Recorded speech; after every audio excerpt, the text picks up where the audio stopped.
Please subscribe and share this video with your friends.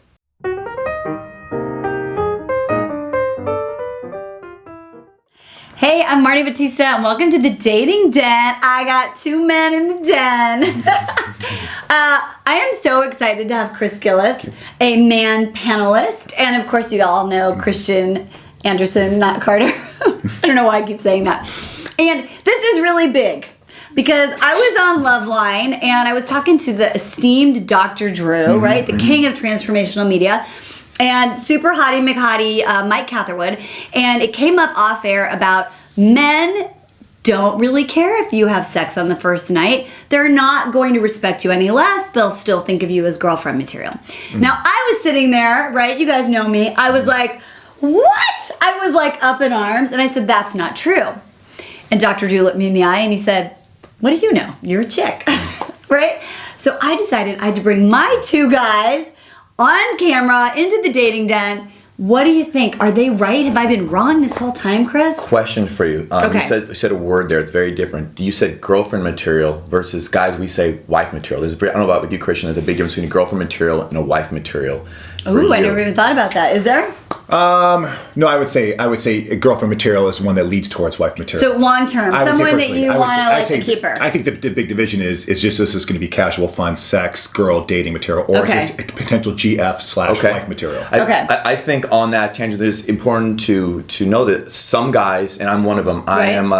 I don't have girlfriends just for the sake of having girlfriends. Okay. Whereas Christian, maybe you do date casually and you've had that in the past.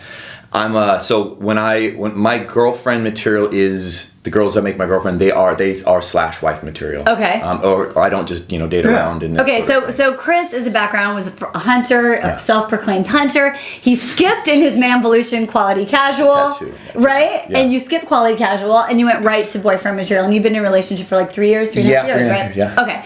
So tell us. So Sure.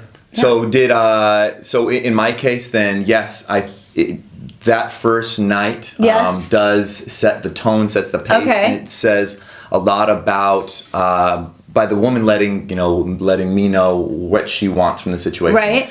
She wants to take advantage of me because I'm a big hunk stud piece of meat, and just devour it and throw it away. Versus if she's like, if she kind of can set the rules, and it's very powerful. I think a girl can set the tone and set the pace, and then keep the guy coming back for more and more. Okay, so let's say that you're with someone who you think is amazing. You have a special connection, and you decide to have sex. Okay. Okay. The next day, do you think, well, she's not as special, I don't think really now I want her for a girlfriend or wife? Because you've said you've had women, in the moment you make the offer and they say yes, and you're like, oh, she's not what I thought she was. So what do you think? I don't set traps like that. It wasn't a trap, bro. I've never set traps. Christian's quality and casual, but he's also Elmer Fudd. Traps. Gotcha. I think there's a lot to it. A guy is looking for a wife/girlfriend material. Okay. A big piece of that is our values. You're not just looking for the hot thing. Can she be the mother of my children, and can she be your wife? And the Madonna whore complex kicks in for us men. We have that issue. Right. And if she sleeps with you on the first date, all of a sudden the meter goes, we're going back over to the whore part as opposed to the Madonna part, and that can turn you off as making her your potential mate. So here's what my man Drew said. He said that that about 20% of the men will be impacted. So you're still I'm feeling like you're a little on the fence. Yeah. You're not sure. Yeah. Well, so I guess what time of timeline do we talking, Christian? Like if you dated this girl, and then a month later into it, and then she's like, okay, let's slap skins, and you're like, all of a sudden turned off by her, or is this like second or third This is like date? first date. We're talking I think first couple dates, and there's no rules. Things work out. But I'm talking first date. First date. For sure. I'm telling you, even if it's sometimes it's a kiss. I'll go even to the kiss. That if you, Chris Gillis, you're out with this girl who seems super awesome. Yeah. So you're not just thinking about bagging her. All right. And it's just because hunky guy can get a lot of hunky girls to come over to him, and she says, hey, I just want to take my time right there. It's all good. I would love to see you again. Right. I would think most men, over 20% of these men, would not be turned off and be like, forget this. It'd be like, wow, Okay. Yeah. Not even a kiss. Yeah. But here's Not the thing. And keep on pursuing you and pursuing you. The more he pursues you, the more he thinks about you, the more he thinks about you, the more he pursues you, and the more he starts to go from here to here. As a hunter, any guy who's a hunter, the lion doesn't want the steak to walk into its mouth. Right. You know, so that is a turnoff. So that would be okay. like, But if she's amazing and she's girlfriend material and you really like her and you're having a connection and like with your girlfriend, you slept together but you didn't have sex, right? So if she would have, let it go to that next level. Because you said, I knew she was special right from that first date. Mm-hmm. So if you would have had sex, do you think it would have turned you off to her potential?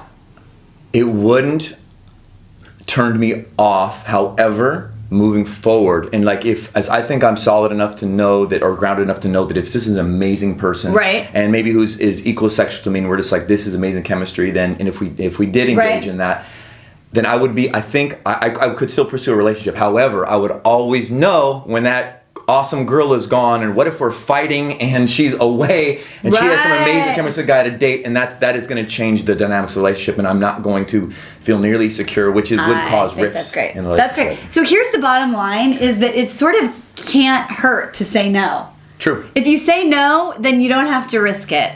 And I think the other thing that I pointed out to Dr. Drew and Mike, which they did give me the high five for, was that a woman, the way she feels about herself can change. And when her own self-image and self-respect gets wonky, she can leak. She'll be needy. She'll be weird. So ladies, here's the thing. I'm standing behind the original Dating with Dignity principle. Dr. Drew, I love you, but I disagree. Women, don't do it. Do not have sex on the first date. It's a safe call. Yeah. It's a very, very safe call. And it leaves him wanting more of you and pursuing you and also valuing you. Into that other category. Exactly. There's no risk.